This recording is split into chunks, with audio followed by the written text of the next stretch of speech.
Welcome back to Riding Bikes in San Diego. Here we are back on University, and we're in a bike lane because we're still in La Mesa. We crossed through this intersection at Harbinson, and the next intersection coming up is 70th. And they like to send us off with some green paint. So we get this little green paint lane that makes a distinction between the turn lane and the bike lane. The driver of that white SUV can't seem to color inside the lines. But we get through the intersection and there's a bike lane and there's bike lane and there's bike lane until there is no bike lane. Just watch for it because it's coming up. I've posted this stretch a number of times because I ride this stretch not often, but occasionally enough that I think it's noticeable. The bike lane just completely disappears. The width of the road doesn't disappear, and there's still red paint over here, which is weird. Like, there is space to have the bike lane continue. It's not infrastructure, but a little bit of paint visually helps everybody, I think. And now we're in a regular curb. Parking is here. And what I always find fascinating about riding on roads like this is that there's street parking, and I could see why that would be useful, except for the fact that just about every property on this strip has a parking lot. Just about every single one. It just doesn't make any sense to me. These properties, and especially the businesses, they have their land, they own it or they lease it, and there's room for the business and there's room for parking. That's what they pay for. I know that there are some cars here, but there's also me riding a bicycle on what really feels like a highway, and when I say highway, I'm thinking not about like a freeway, but more like, I'm from New York originally, for those who don't know, and there's a road there called Sunrise Highway on Long Island, and it's just strip mall after strip mall after strip mall, and at least the train rides along most of that, but it's a pretty high speed transit corridor. It is a transit corridor, but it's also a commercial corridor, some residential. But this is just a mess in San Diego, and the worst part about it is there's no alternative. Look at us stopping at all the red lights. I know that makes some of you very happy. There's just no alternative. Like, one could climb a beast of a hill and get on El Cajon Boulevard, but guess what? El Cajon Boulevard doesn't have any bike infrastructure. You could also head south, but there's no road through. It's just all neighborhoods on a lot of rolling hills, and then you hit the 94, which is literally a freeway. So, we need a road like this. University has got to accommodate everybody who's trying to get by.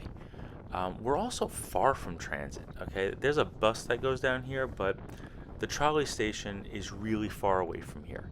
And, there are some people who don't want to drive or who can't drive for various reasons. It could be ability, it could be economics, it could just be a choice. Turns out you don't have to drive. Nobody can force you to buy a car, and I find that comforting.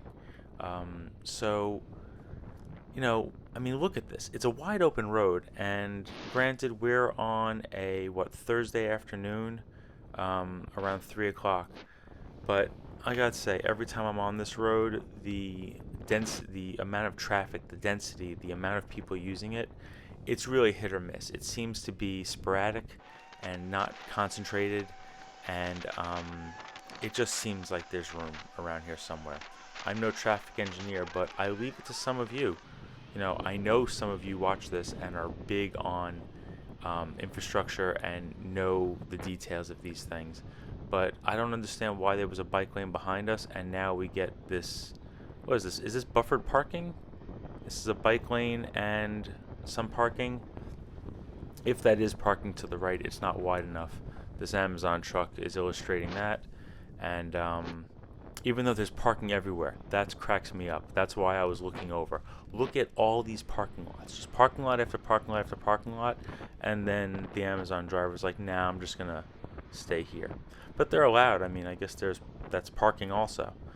We get this joke of a strip of green paint, and then this is the best part of University in this part of San Diego. Just, they go from absolutely nothing to an absurdly, a comically huge buffer.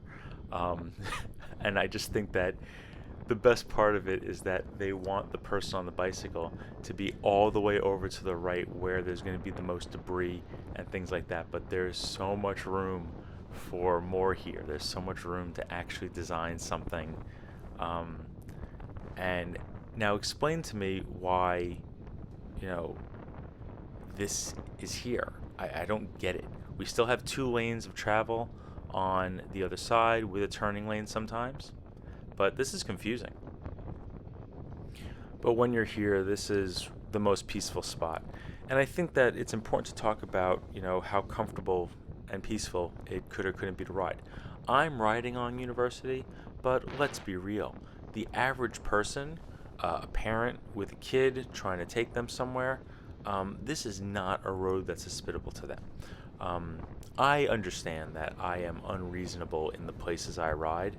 I have a confidence and a skill level that make it so I don't mind being in these spaces. Someone's got to ride on these things because someone has to film them because somebody has to provide this footage to the people who are responsible for this space and who don't ride bicycles. And I'd love to hear from people in the city if they're like, no, I don't ride that because it's dangerous. Yeah, it's dangerous because the city has made it dangerous. I'm not putting this on any individual, but we could do better here. Again, we had a little bit of bike lane back there, a little bit of paint, and then it went away. But the good thing is, after a few of these parked cars, there's once again this gigantic buffer. And there's residences over here. And honestly, why isn't there head-in parking? There's just all the space in the world. This is a blank slate, and I don't get it. Somebody make it make sense to me. I'd love to hear other thoughts on this. I will say that when I'm riding in it, I like it. I like having a giant buffer to be in, but it's also parking, and when it narrows, I have to get around. And maybe some folks are going to say I should be taking the lane here, but it's just so unpredictable, right? And I know that I could be predictable in taking the whole lane, but I'm really not trying to be antagonistic. And I've been harassed on this road before, on this stretch before, and there's actually these long stretches of no parking. So if there's no parking here, is this a bike lane? I can't tell because the parking starts up again. There's no signage, there's no markings. I don't know why there was red paint back there, but then some white paint and then no paint. Just the amount of inconsistency and the lack of care in design here just does not make a lick of sense to me. But when there's no parking, it's easy enough to just ride here. And we are heading towards 54th, which is where this video is going to end. I really hope there's a Sandag project that I think is supposed to address this, but they've been talking about it forever, and as you'll see in a video soon, we still have to get through City Heights, and that project is taking forever. But we start off around 70th, we're ending here at the traffic light at 54th, and we'll pick it up in another video, but from here we are just going to figure it out, drive less, and ride a bike. Thanks so much for riding along.